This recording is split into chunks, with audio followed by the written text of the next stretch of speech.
ဒီကိုတို့ဒီနေ့ပြမှာကတော့နိုတွန်ကဒီနေ့မှာတက်ထွက်လာတဲ့ဘိန်းလေးစီအကြောင်းပဲဖြစ်ပါတယ်အဲ့ဒီဘိန်းအကြောင်းပြောမပြခင်နိုတွန်ကုမ္ပဏီရဲ့သမိုင်းကြောင်းကိုအရင်မိတ်ဆက်ပေးပြရစီနောက်လို့ဆိုတာထွက်နဲ့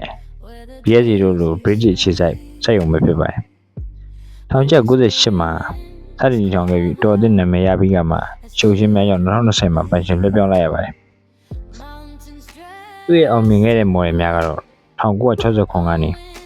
10နှစ်ကြာဆက်ထုတ်လုပ်ခဲ့တဲ့နှလုံးသွင်း commando model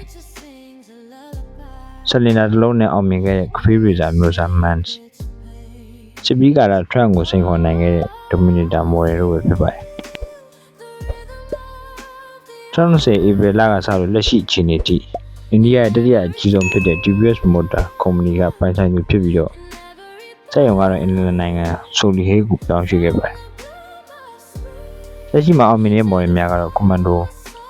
961 Before SP နဲ့ Before CR တို့ပဲဖြစ်ပါတယ်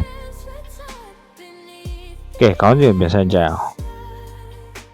နိုတွန်က2025 ICMA ပွဲမှာဒီနှစ်အတွက် Mans R Atlas GT ဆိုပြီး model လေးမျိုးကိုမိတ်ဆက်ပေးခဲ့တာပါ Mans ကတော့ Commando ရဲ့မျိုးဆက်တဲ့နိကမျိုးဆက်ဆိုင်ကတစ်စီး Mans R က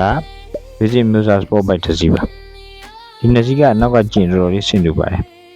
နောက် model ကတော့ Atlas ပါသူက Sport တော့ပဲပြီးတော့ Atlas GT သူကတော့ပိုကျန်တဲ့ Avenger Sport ပဲ Atlas မူပဲပေါ့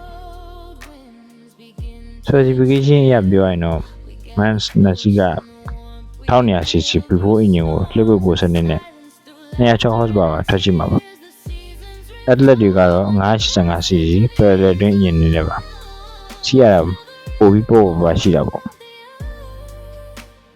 ဒီလိုအနေနဲ့ကတော့ India UB 320ကျော်မြန်မာငွေ300ကျော်ဝန်းကျင်ရှိမှာပဲဖြစ်ပါတယ်အားလုံးကျေးဇူးတင်ပါတယ်